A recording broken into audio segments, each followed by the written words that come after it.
Kagabi po sa ikalawang araw ng burol ni Stephanie Nicole Elia, ang batang nasabay dahil sa ligaw na bala, natuklasa na maging ang kanyang paaralan ay hindi rin pala nakaligtas sa ligaw na bala. At sa katabing barangay nila, natagpuan din ang 4 na iba pang basyo ng bala o yung tinatawag na slug. Nakatutukwa ngayon si Julius Segovia. Julius. Mike, balot pa rin ang kalungkutan ng pamilya Elia sa ikalawang araw nga ng burol dito ni Stephanie Nicole sa kanilang bahay sa Caloocan City. Patuloy pa rin naman ang buhos ng mga nakikiramay. Ang tarpaulin na ito ang bubungad sa mga bibisita sa burol ni Stephanie Nicole. Naka-headband na pink at ang paboritong bulaklaking bestidang kulay pink din ang suot ng bata. Nasa ilalim naman ng ataol ang kulay ube niyang tsinelas.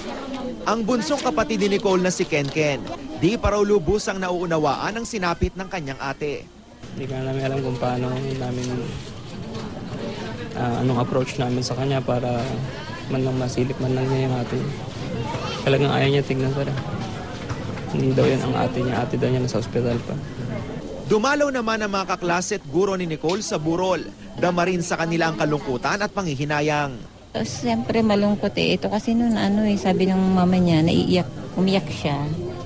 Dahil pinag-uusapan na daw nila sa family kung sino na ang magiging katabi niya. Sa katulad niyang ganyan pa lang, dapat marami pa siyang may enjoy sa buhay. Kaya nanay din naman ako, masakit sa dibdib yung mawalan ng anak sa ganung paraan. Pinuntahan ng GMA News ang classroom ni Nicole sa Tala Elementary School.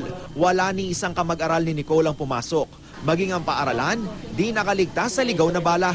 Isang slug ng 45 baril ang nakita ng gwardya ng paaralan noong January 1. Mabuti na lang po, pasalamat ako sa Panginoon na wala kaming batang na-involved at wala rin pumasok noong time na yun. Dalangin ko na lang po na sana yung nagpaputok na yun, huwag naman din mangyari sa pamilya niya. Sa katabing barangay 186, di kalayuan sa bahay ng pamilya Elia, 4 na iba pang slag ang tinurnover ng mga residente. Natagpuan daw ito sa magkakahiwalay na bahay. Buti na lang at walang nadaplisan ng mga bala. Yung iba nasa may kusina, yung isa nito nasa doon sa may basketball court na malapit din sa bahay nila. At yung isa pumasok mismo doon sa kanilang bubong, doon sa kwarto. Muli namang nanawagan ng lolo ni Nicole. Sumuko na ang nagpaputok ng baril na nakapatay sa apo. Kung siya raw ang tatanungin, hindi siya kumbinsidong absuelto na sa krimen ng grupo ni Juan Agus. Ang Army Reservist na inimbitahan sa pagtatanong ng PNP matapos umami na pinahiram niya ang kanyang kalibre 45 baril sa ilang kaibigan. Ang mga kaibigan umano niyang ito ang nagpaputok sa armas. Pero sabi kaagad kagabi ng pulisya, hindi nagmula sa baril ni Agus ang balang nakapatay kay Nicole. Kanina, muling ginalugad ng mga pulis Caloocan ang bahay ni Agus. Isang baril na paso na ang lisensya ang kusa raw isinuko ng misis nito sa mga otoridad. Si Mr. Agus po ay may natira pang isang expired license na Taurus 9mm. So far voluntary surrendered naman na tinurn over ng asawa niya. Gagawin daw ng pamilya Elia ang lahat para makamit ang hustisya. Pero habang inaasam-asam pa ang katarungan, may pabaon si Lolo Aquilino sa apo. Malapit talaga sa akin yung apo kong yan. Yung litrato ko, hahalikan ko. Isasama ko sa kanya. Yun ang ko. Kausap ko kanina, kinakausap ko.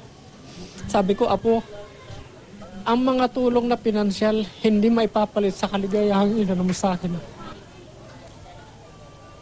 Mike, alas 4 ng hapon nagsagawa ng crime reconstruction ang Soko ang scene of crime operatives ng Northern Police District sa lugar kung saan tinamaan ng ligaw na bala si Nicole. May bit-bit silang manikin para mailarawan ng pwesto ng bata nang maganap ang insidente. Nasa lugar din kanina ang ama't tiyuhin ni Nicole na kapwa kasama ng bata nang bigla siyang matumba.